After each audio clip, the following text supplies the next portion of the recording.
Le reportage que vous allez entendre a été entièrement réalisé par des élèves du lycée du Sacré-Cœur à Saint-Chély-d'Apcher. Il s'agit d'élèves en formation de sommellerie. Merci à M. Lafaïs, leur professeur, pour son accueil et merci à toute cette promotion de futurs sommeliers.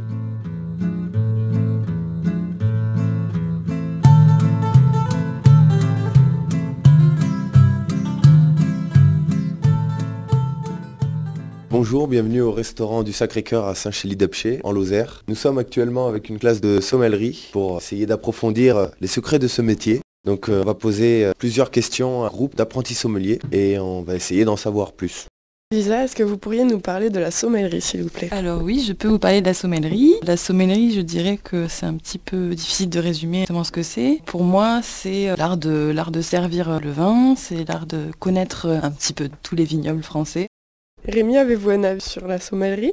Écoutez, pour moi la sommellerie, c'est comme l'a résumé Elisa, difficile d'en parler en quelques mots, mais c'est l'étude à la base du vin, des différents vignobles et d'avoir une connaissance plus globale dans le monde des boissons, notamment en restaurant. Dans tout ce qui va être servi en restaurant, que ce soit de l'apéritif en passant par les vins, puis sur les cafés et pourquoi pas les digestifs. Adeline, pour vous, qu'est-ce qu'un sommelier? Pour moi, un sommelier, c'est quelqu'un qui fait un très bel accord pour un client et qui accompagne un client tout au long d'un repas au restaurant. Maëva, j'aurais aimé savoir si vous savez dans quel domaine s'exercent à peu près les compétences d'un sommelier. Un sommelier peut travailler dans le domaine de l'hôtellerie-restauration, mais aussi chez un caviste ou en tant que négociant en vin. Très bien. Mathieu, peut-être avez-vous plus à approfondir sur ce sujet? Le sommelier, il exerce son métier sur le monde du vin, mais aussi sur les boissons. Sur toutes les boissons, que ce soit les boissons chaudes, les cafés, les thés, les chocolats aussi, sur aussi tout ce qui est digestif, les apéritifs, mais aussi les eaux minérales, les eaux gazeuses. Jean-Baptiste, est-ce que vous pourriez nous dire quels diplômes sont nécessaires pour commencer une formation de sommellerie? Tout d'abord, il faut avoir nécessairement donc un diplôme dans le secteur hôtellerie-restauration, que ce soit CAP ou BTS. Après, on est libre de faire cette formation de sommellerie.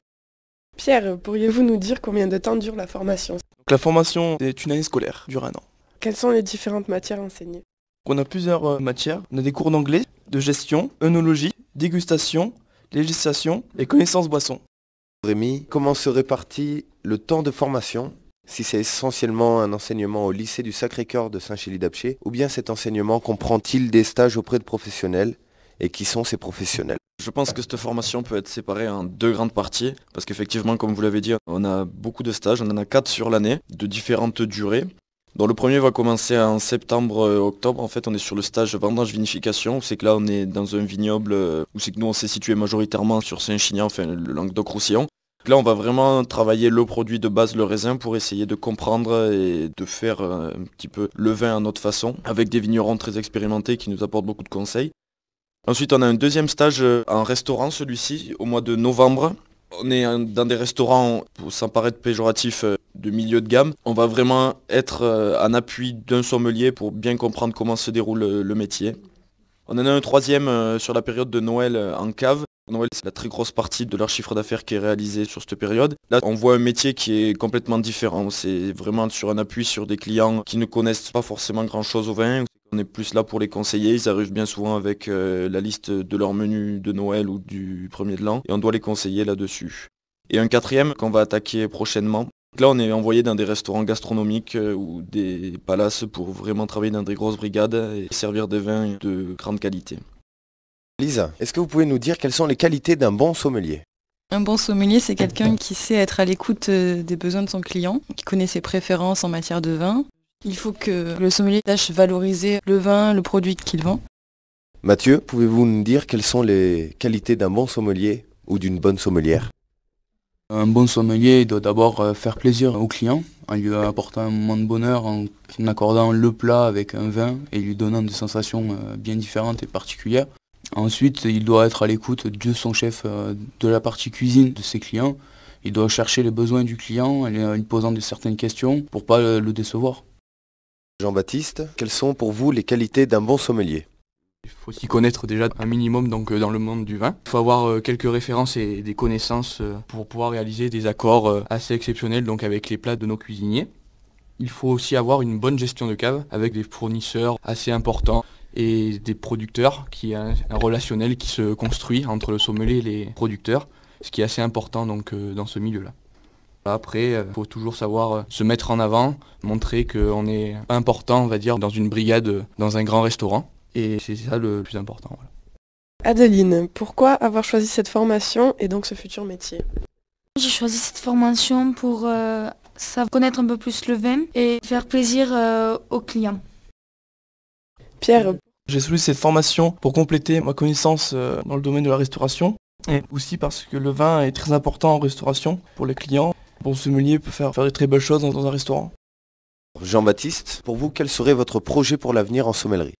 Mon projet dans l'avenir, pourquoi pas intégrer une brigade dans un restaurant haut de gamme, donc où il y a de chefs sommeliers, où il y a un monde de sommellerie bien distinct, avec une très belle carte. Et par la suite, pourquoi pas passer sur caviste, pourquoi pas pour vraiment approfondir sur toutes les connaissances en vin. Et une ouverture, pourquoi pas d'un établissement, style bar à vin ou quelque chose comme ça, pour faire vraiment découvrir aux clients le monde qui m'intéresse.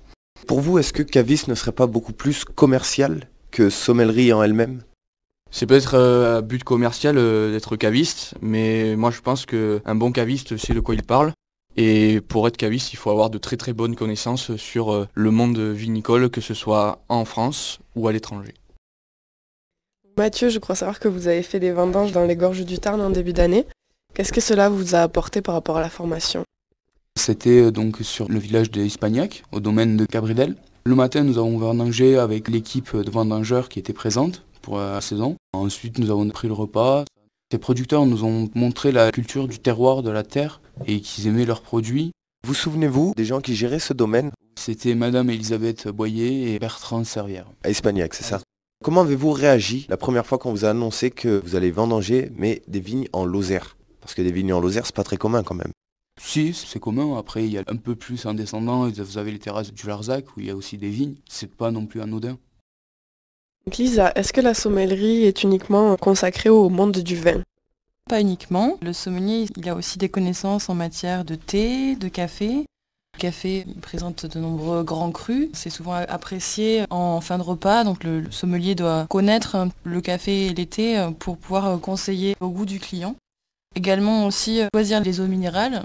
Les eaux minérales qui sont toujours très différentes, notamment en matière de minéralité. Il y a des clients qui apprécient les eaux plates, les eaux gazeuses, qui sont parfois un petit peu salées. Il faut les connaître un petit peu.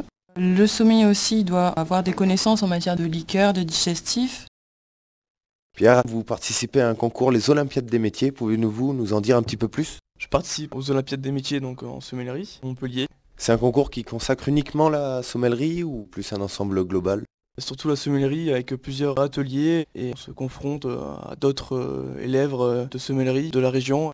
Rémi, vous avez participé au concours Moum Champagne. Pouvez-vous nous dire ce que vous en avez pensé? Ce type de concours est très intéressant parce que ça nous permet de nous confronter à d'autres sommeliers, de voir un petit peu notre niveau personnel vis-à-vis d'autres lycées. Mais c'est également enrichissant parce que ça permet de rencontrer des personnes bien implantées dans ce milieu-là qui peuvent parfois nous ouvrir des portes ou nous proposer des choses qui peuvent être intéressantes pour nous. Jean-Baptiste, est-ce que durant cette année, vous avez effectué surtout des sorties pédagogiques ou peut-être des voyages d'études? Cette année, on a eu l'occasion donc de partir quelques jours à Cognac. Donc on a pu découvrir le vignoble, la façon de réaliser donc des cognacs. On a visité donc la maison Martel. C'était vraiment très très intéressant. Par la suite, nous sommes allés à un dîner, le dîner des chefs, qui se déroulait donc à Paris, pas loin des Champs-Élysées. Donc là, c'était vraiment quelque chose de très bien encadré, de très bien soutenu donc par le lycée. Et ça faisait donc la 3e année que nous faisions donc ce genre d'activité. Et je trouve que c'est assez valorisant donc pour l'équipe de sommellerie d'être conviée à des dîners d'exception comme ceci. Maëva, jusqu'à aujourd'hui, quelles sont les activités ou les rencontres professionnelles que vous avez bien pu rencontrer grâce à la sommellerie et qu'est-ce qu'elles vous ont apporté? Nous sommes déplacés sur plusieurs salons par rapport au vin, donc au salon à Vigny Sud à Montpellier cette année, où on a pu participer à des dégustations avec des professionnels basés sur le Pic Saint-Loup.